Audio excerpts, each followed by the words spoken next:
So maybe you're dating somebody and everything seems to be going exceptionally well. In fact, maybe you feel really deeply seen and heard and understood by somebody and have such a deep bond and connection. When all of a sudden they pull back completely out of the blue, leaving you wondering what on earth just happened. Well, if you've ever been in a relationship where everything feels perfect 1 minute and then the next second it seems like out of nowhere they're very cold or distant, or even leave the relationship all of a sudden, chances are you may be dealing with a fearful avoidant attachment style. And if somebody you're dating is close one moment and the next moment they're gone, this behavior can feel like emotional whiplash.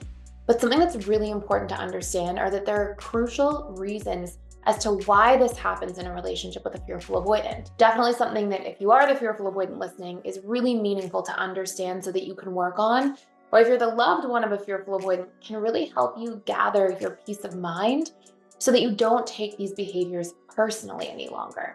So if you do not want to be in a situation where you are wondering, is this person going to leave out of nowhere? Or if you are the fearful avoidant listening, realizing, you know what?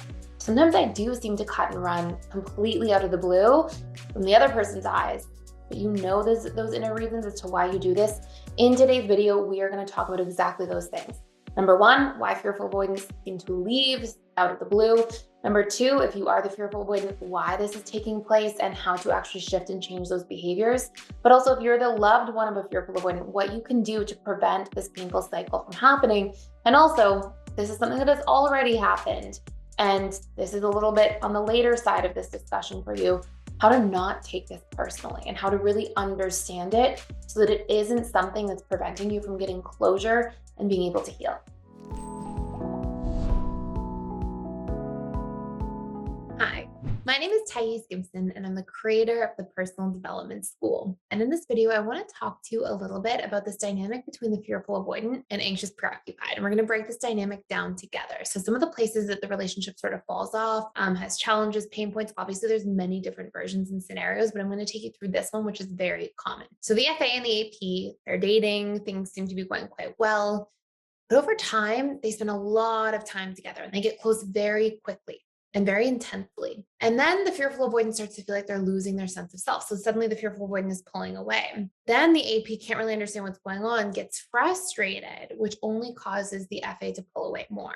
And eventually the FA either reemerges and comes back and doesn't really account for or reassure or validate the anxious preoccupied person, but they sort of pick up from where they left off. Or alternatively, they get into a situation where the FA and AP are in a relationship and until they're just not. And the fearful avoidant completely trails off and the relationship sort of comes to a standstill, if not an end, especially if this is taking place early, like in the dating stage of a relationship. So what's really happening here? What's going on? And how can we break this down from each individual's perspective? Well, what often starts out by happening in the fearful avoidant and anxious preoccupied relationship is they make each other feel very seen, and both tend to really value depth of connection, presence, care, validation, and the FA and AP both tend to give each other a lot of this in that early dating stage.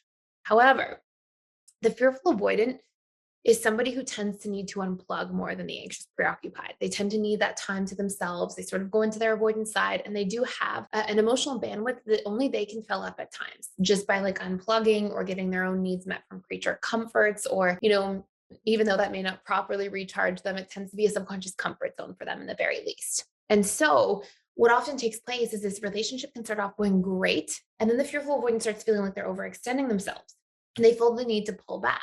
And fearful avoidants tend to also be very big at giving in the dating stage. They will give a lot. They'll be really present. They'll care a lot. They'll really extend themselves out there despite their own boundaries and their own needs. And they often won't talk about them. The anxious preoccupied tends to more exclusively get their needs met from romantic partners. So they will feel when somebody pulls away from them, they won't be like, oh, great, this is my opportunity to unplug it as well and to recharge and spend time alone or with my friends or catch up on these other areas of my life. They'll tend to start panicking and they'll become hyper-focused and often ruminate about their relationships to the fearful avoidant, which will then put this relationship dynamic in a situation where the FA needs to recharge. They'll pull back. And then the AP will tend to come closer and sometimes express upset or blame or frustration. Now, the fearful avoidant will often internally feel like, well, I've just been giving you so much of my time and energy and effort. Like, is this not enough for you? Do you not see you're demanding more? And fearful avoidants tend to have a big wound or set of triggers around feeling like people are expectant of them, pressuring them, taking advantage of them or their time, wanting to just expect or take too much from them. And this will be extremely triggering for the or for the fearful avoidant person. The anxious preoccupied does not, they're not coming from a place where they're just expecting the FA to show up perfectly, but they are coming from a place where they fear the loss of connection, and they'll create all these activating strategies and ways of trying to maintain proximity and get closer. And so the AP will often express their hurt, their frustration. The FA will feel more overwhelmed, like you're putting more on my plate. And what the FA doesn't realize that's really important in here for them to see is that in this process, they feel unseen, unheard, misunderstood, and they feel like their trust gets broken because they're like, well, this person's not like respecting what I need. Like, what about me? And they often feel like their boundaries are invaded or violated.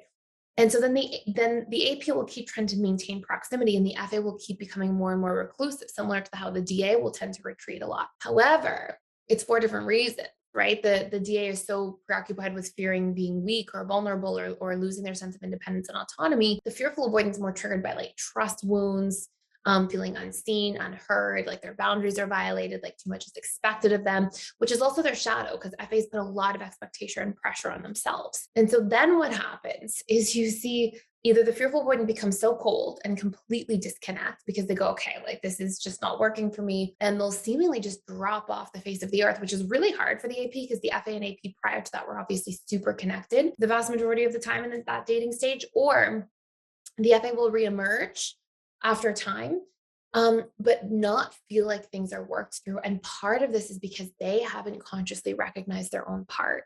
Like they don't usually realize how they're actually feeling consciously. So they don't have room to say, like, hey, I just need more time than you do to recharge. I just need time alone sometimes. And I need you to understand that and be okay with it a little bit. And when you don't, I feel like you're just pressuring me or expecting a lot from me or, taking advantage of my time and not appreciating all that I am putting into the relationship. And so this mismatch will really feel like a betrayal to the fearful avoidant, which is in the DA version of this anxious avoidant trap. You'll see they feel more of a fear.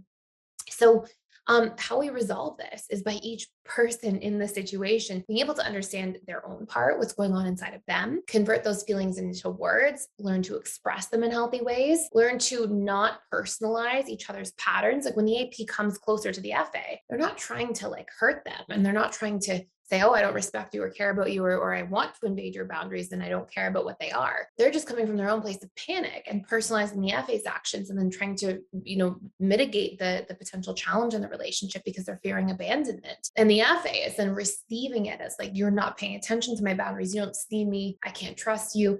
But that's not what's happening. And both of them are really in this deep misunderstanding with one another. Now, this is one of many, many different situations. And I'll tell you another couple steps, like things that are really important to get out of. But if you want to do a really deep dive, I have so much in the Fearful, Avoidant, and Anxious Preoccupied course. It's about a 3-hour course, I think 3 and a bit hour course. You can definitely get through in like a week or so. And you can check it out for free for 7 days. And it has all of the different dynamics of like this relationship, what it looks like, what the core wounds of each attachment style are, how you can get out of it, the action steps, ways of specifically communicating to each other's core wounds, setting boundaries, reprogramming the wounds that come up for one another, understanding each other and having statements to bridge that gap. So you can feel like despite these problems and challenges, you have like an actual roadmap for how to deal with them and move through them and really support each other in healing so that you can thrive and stay connected and keep things on the right track without losing your sense of self in the process. So anyways, the major themes at a high level are that you have to learn what your core wounds are and what your primary and secondary trigger patterns are within each other, like which of your core wounds just so happens to trigger your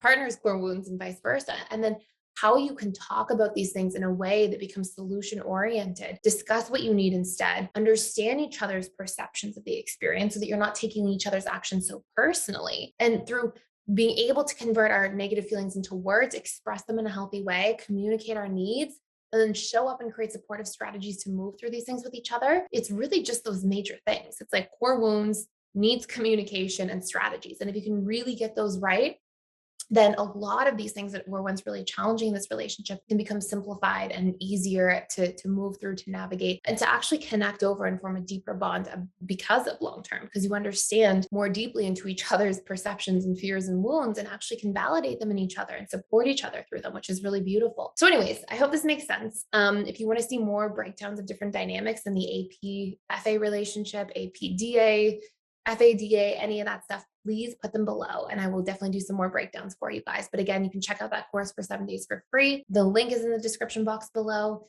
And it's through our all access membership pass that you get the access for 7 days. So I hope you enjoy. Thank you so much for watching and being here. Please like, share, and subscribe if you haven't already. And I will see you in the next video.